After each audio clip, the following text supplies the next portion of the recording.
So the time has come for us to check in once again with Iranian regime media, see what they're saying about the war at this point, how they're framing it.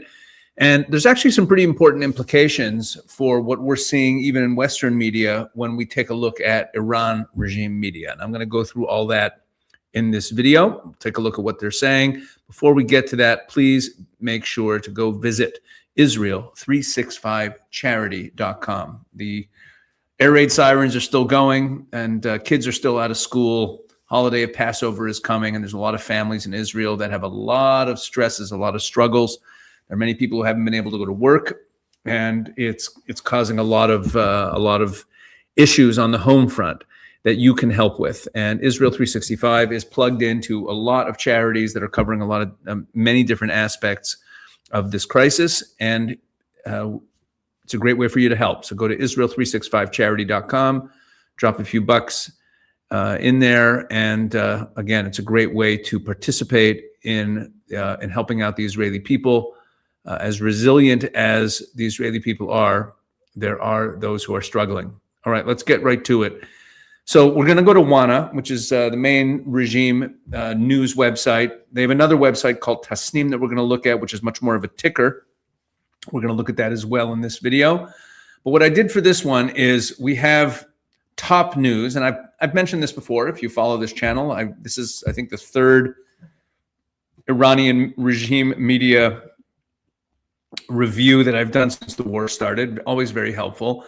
And the top and when it says top news, the top news story is usually not actually news. This is extremely common in totalitarian regimes, that the regime media will put they'll put an editorial as the top story, calling it a news story. So you'll actually take out a printed paper, and on the front page there will be what looks like an opinion piece or a piece of analysis as the top story, because the point isn't to report news, it's to put out messaging.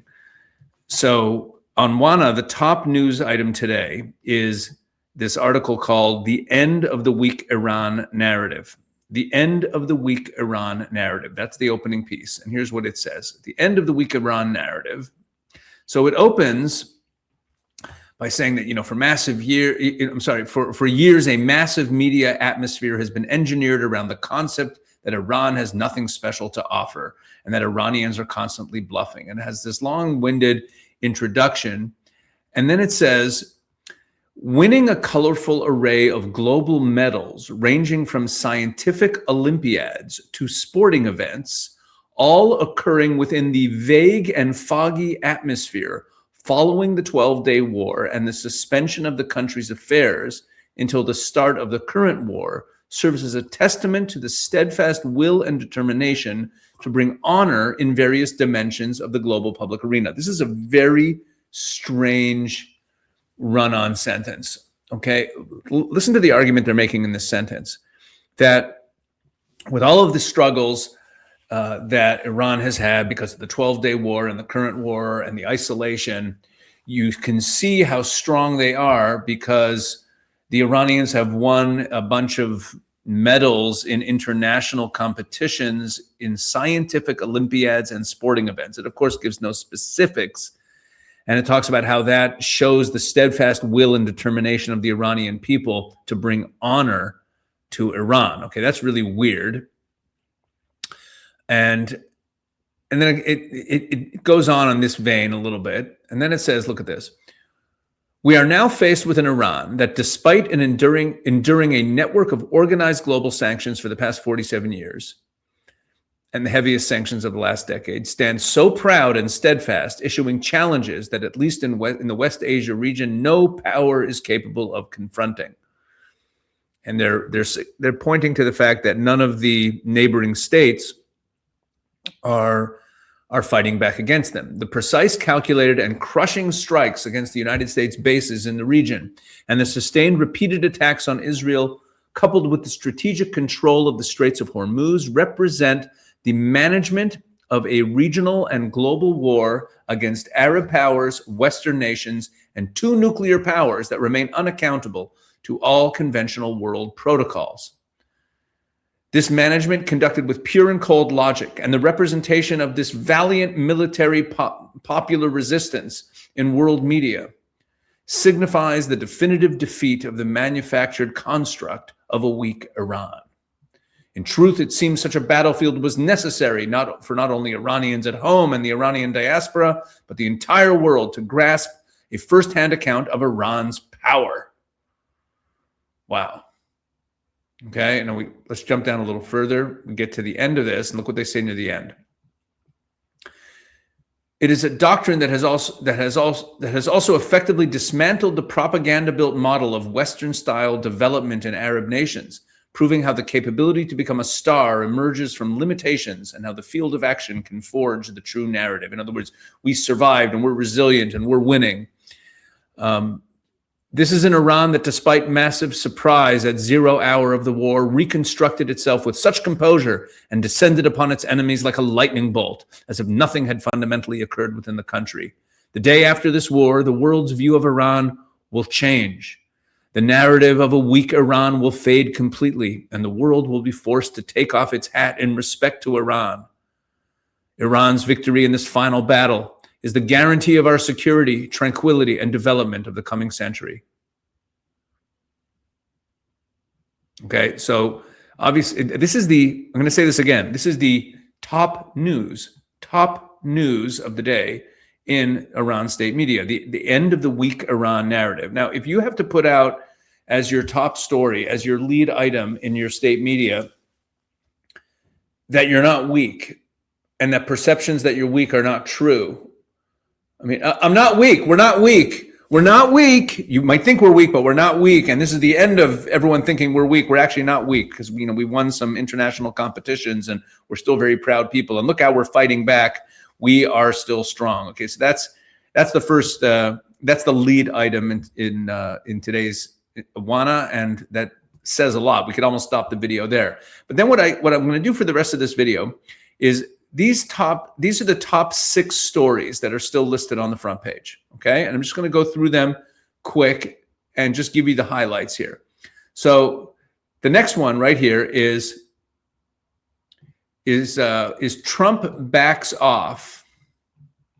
Look at this.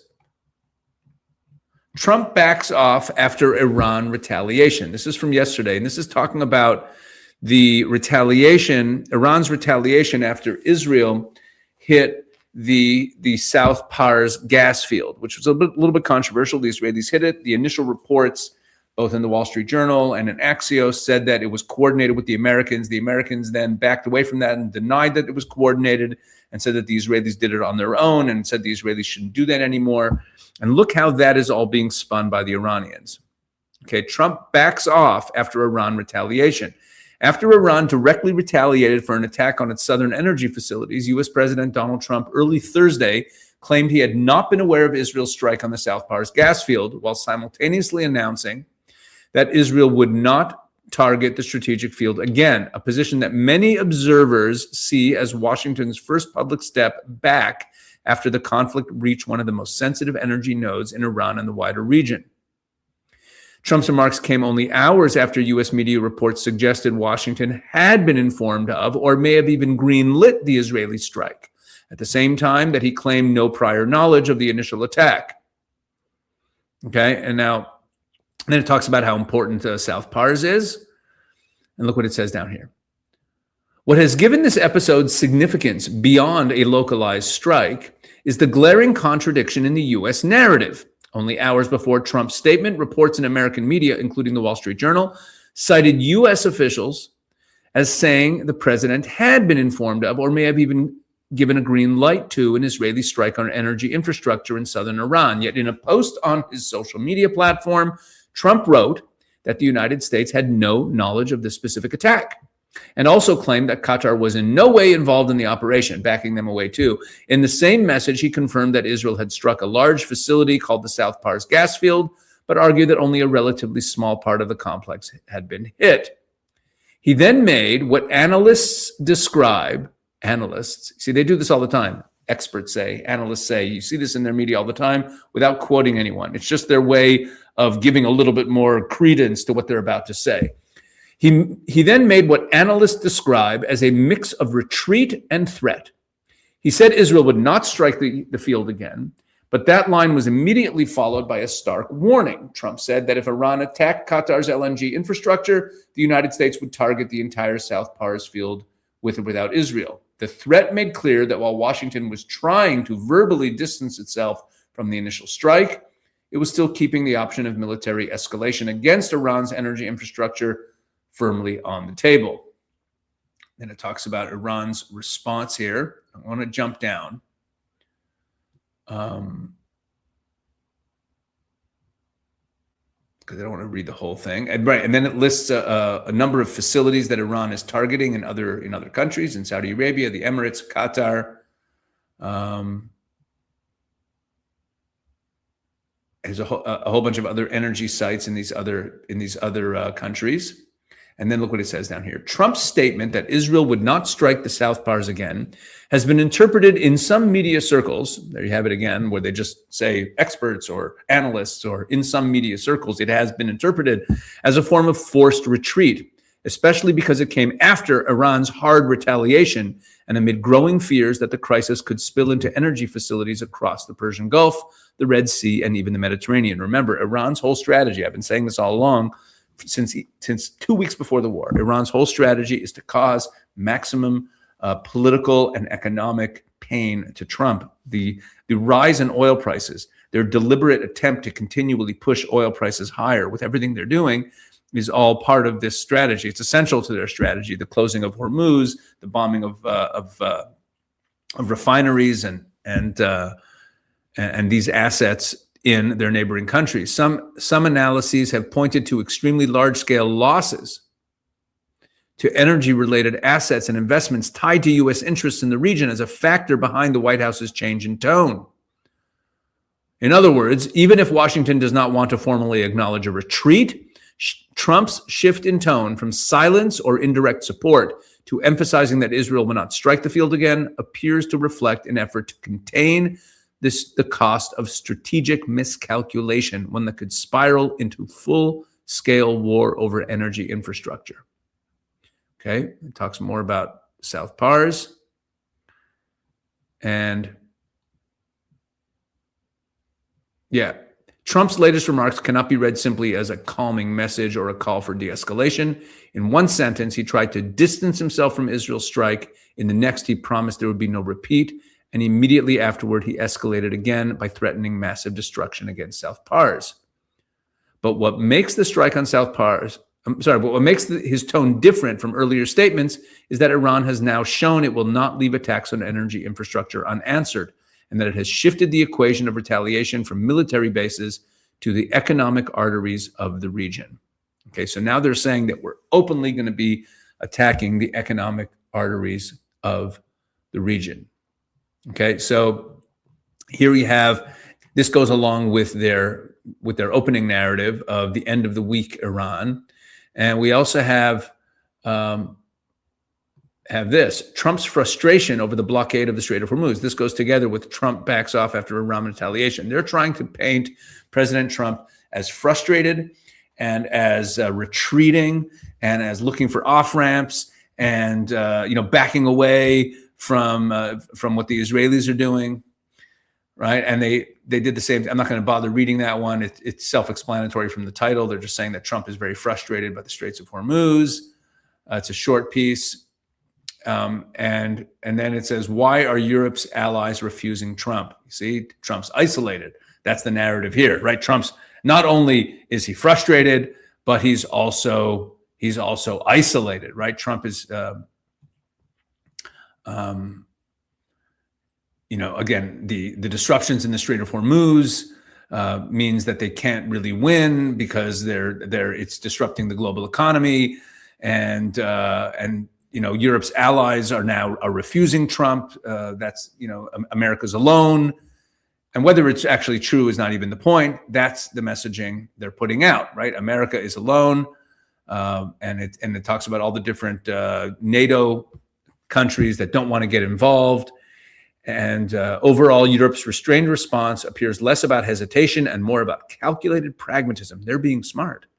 avoiding deeper involvement in a conflict with uncertain and potentially far-reaching consequences. In other words, the European nations are being wise not to get involved. And then I've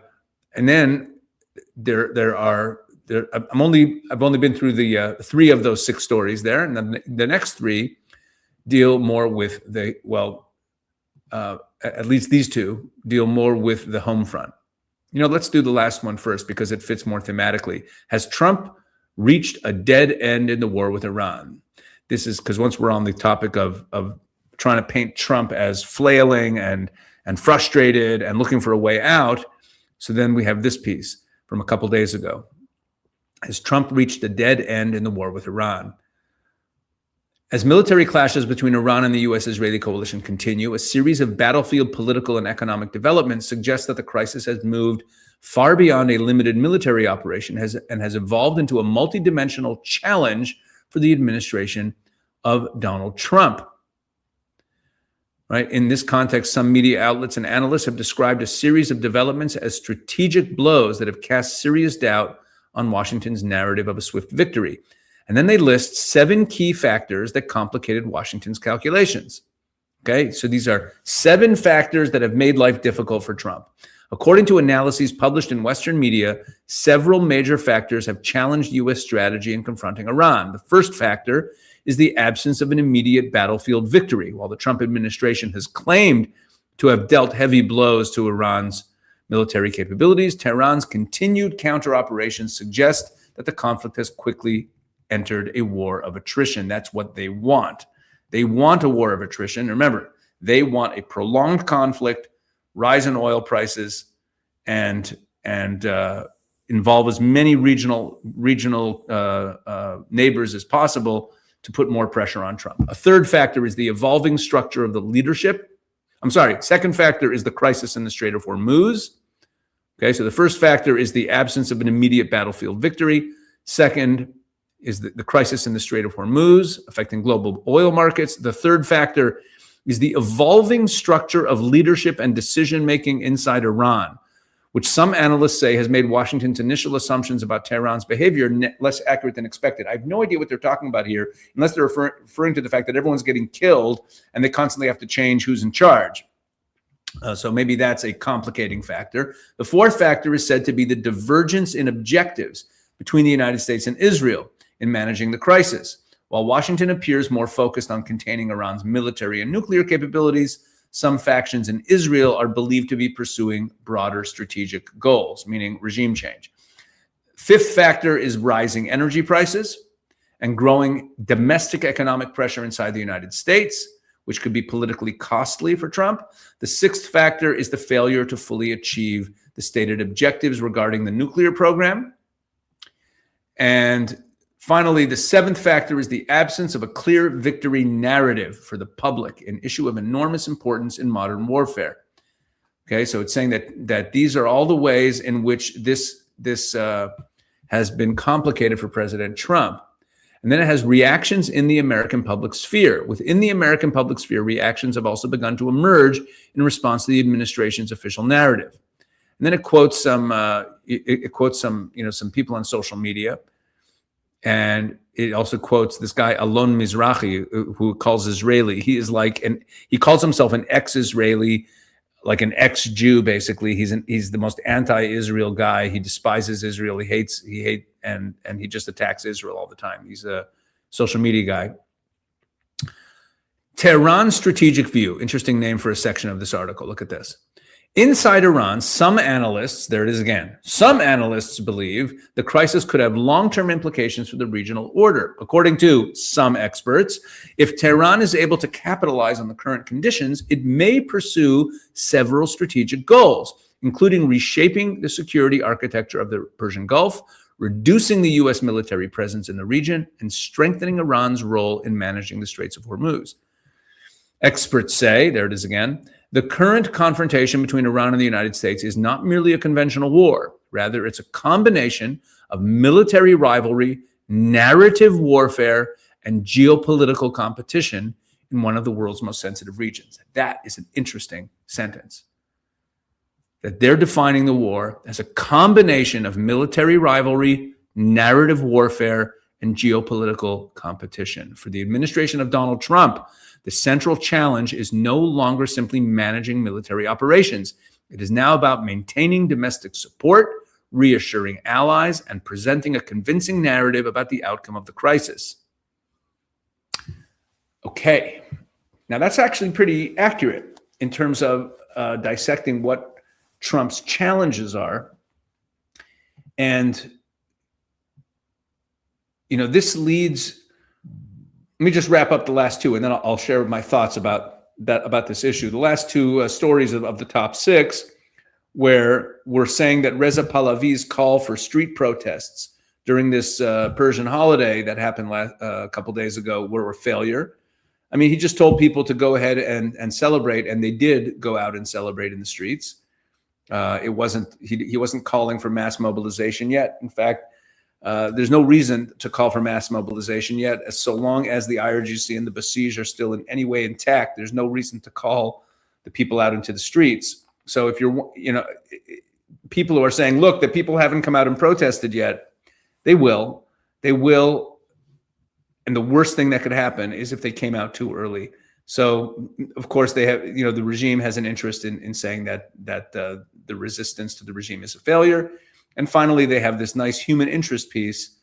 Tehran's young volunteers rewrite the story of crisis, about all this wonderful volunteer work that's going on. So these two pieces, the one about the failure of Reza Pahlavi's call for street protests, which wasn't really a call for protests, and the story about the young volunteers rewriting the story of crisis and all the wonderful humanitarian work they're doing around Tehran, are just aimed to show that the Iranian people are resilient. Now, over at Tasnim, which is their news agency, more than it being like a kind of nice-looking news website, it's more of a ticker. If you take a look here, this is what the site usually looks like. It's just story, not a very fancy site. But their top story today is Iraqi resistance strikes cripple U.S. Harir base operations. Now, the Iraqi pro-Iran militias did strike a U.S. base near Erbil. In this article here, they claim that there were casualties, but Anadolu, which is the Turkish news agency, says that there were no casualties and that there was minor damage to the site. So that's just a throw in there from another news agency. But let's talk about the American home front and what they said here, all the stuff they're saying about Trump, that Iran is not weak, Iran is actually strong. Here's what I'm finding really disturbing, and that is that those voices in the United States, in the West, who are opposed to this war, and I'm not only talking about on the left, but also on the right, rather than only making the argument about why it's not in American interest, which I totally understand. That's a debate that can be had. Is this in America's interest? Should this war have happened? Were there other ways to contain the regime? These are all questions that are worth asking. But once the war has started, you would think that patriotic Americans would be rooting for America.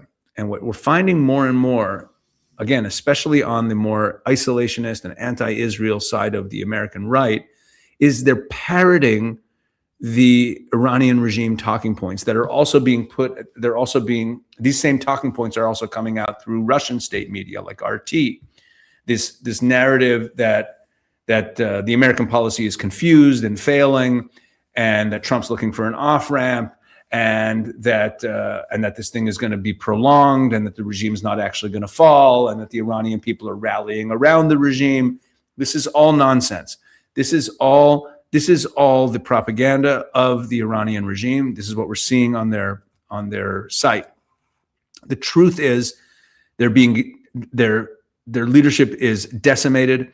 Their military assets are decimated. Their missile program is almost completely gone. They still have missiles. They still have some launchers. The Israelis are hunting them, but their missile manufacturing program has been pretty much wiped out.